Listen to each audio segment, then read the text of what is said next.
Second place I visited today, it was a burning desire inside of me to go visit this place.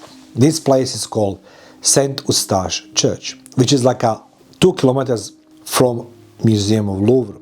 And I wanted to visit that place for one simple reason. I want to see, is that church really what is depicted on a one movie or not? Maybe you saw that church before, maybe did not. As I said, maybe I didn't pronounce properly name of the church. I'm going to put in the comment section below the link on the church. I will say the way I was heard, Saint-Eustache. And that church you saw maybe in a movie if you watched John Wick, part number 4. And in that church, John Wick, who lost his wife, talks to his friend he's been hired to kill him, and he's blind. And Cain says to John Wick, during that conversation, Cain says to John Wick, saying goodbyes. John Wick replied to his friend Cain, no, saying hellos. He says to him, you think your wife can hear you? And John Wick replies like, I don't think so. Cain says to him again, why you bother? And John Wick says, maybe I'm mistaken. What is that representing? It's a desire to live. We all need to cope with our losses. And nobody can teach you in this planet, nobody can teach you how to deal with the losses. Nobody could teach me. I lost so many good friends and mates in a war. I lost them in a service. I lost them on a line of fire. After the war, and list goes on. I lost my parents. But nobody could teach me how to live with the loss. But today when I walk in that Saint-Eustache Church, I was being familiar with the movie John Wick. I wanted to feel something, and I felt. Soon as I opened the door, that smell of the church, of the praise, of the hope, of the fears, disappointments, you can smell it in the air. You can. I was altar boy. Those who don't know, I was altar boy in a primary school because I was being bullied. I was being, nobody wanted to be my friend, and I understand. I was a naughty guy, and so I became the altar boy. And I have a great priest as my mentor. His name is Matteo, and of course he carries the same name as my son. There's a reason for that. So the thing is, when I walk in a church, by the way, you don't need to pay the cent for that church, to enter the church, which is historically more richer than St. Paul's Cathedral in London, where you need to pay £25 to walk inside. £25 to walk inside. So in England, they're ripping you straight away. You walk inside, they're ripping you in. So there's no question asked. So as soon as you walk inside that church, I felt that smell of the fear, the hope, the drama, the disappointments, everything was there. There's several people there praying, and as well I saw the setup. It's Notre Dame musical group performing every night I think that they're doing the gospels and the classical music, so you can come and enjoy in that amazing church. And I sat there in that church because I want to lit the candles for my family, for the dead and alive.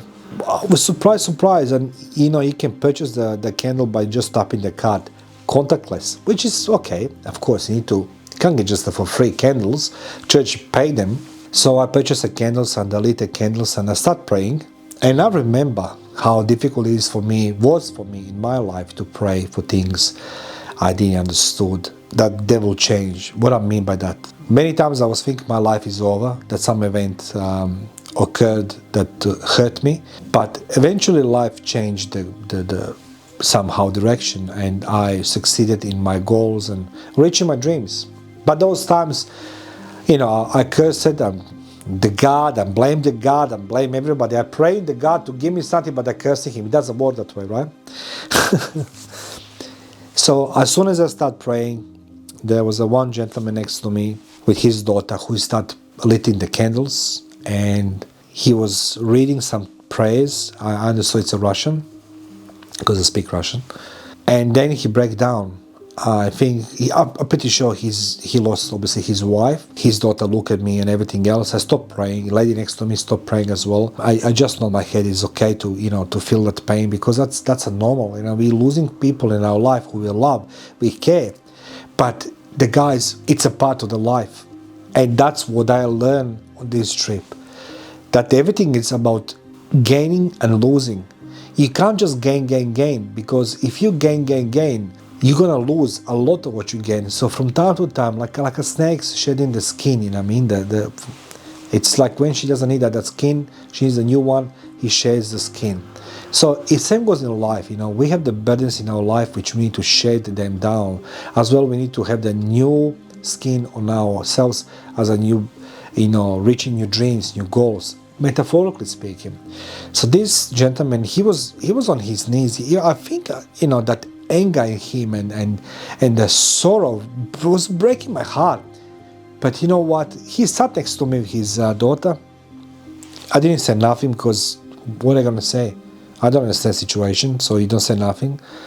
So eventually he says, I'm sorry. I said, no need to apologize. And he's engaged in short conversation. It was his wife. And his daughter, she gave me that look, she says, my dad never spoke to nobody. It's like, whoa, excuse me.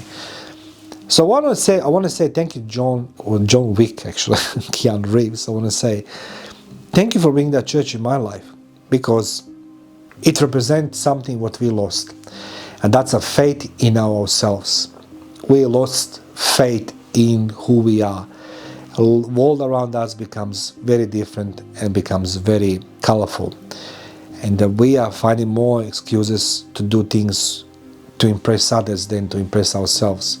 So don't do this, guys. I didn't travel from Australia just to see the church. I could, but that was not my goal. But while I was here, I wanted to see the church, because on that movie, every time when I see that scene, I am becoming very emotional.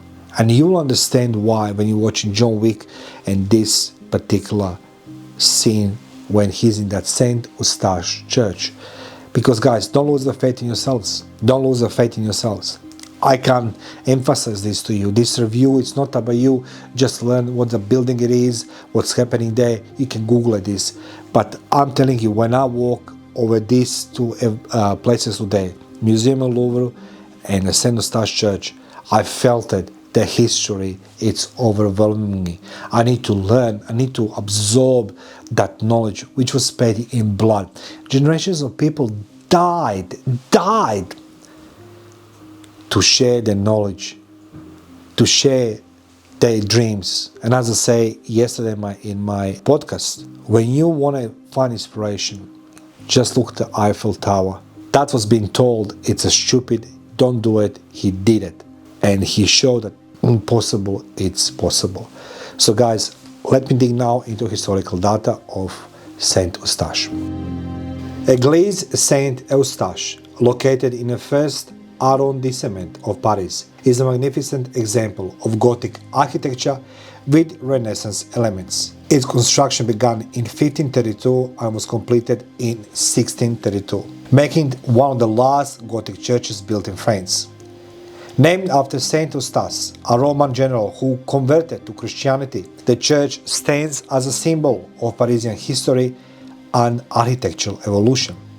The history of Église Saint-Eustache is intertwined with significant events in Paris. Originally, this site hosted a chapel built in 1213, which was later replaced by the larger church we see today.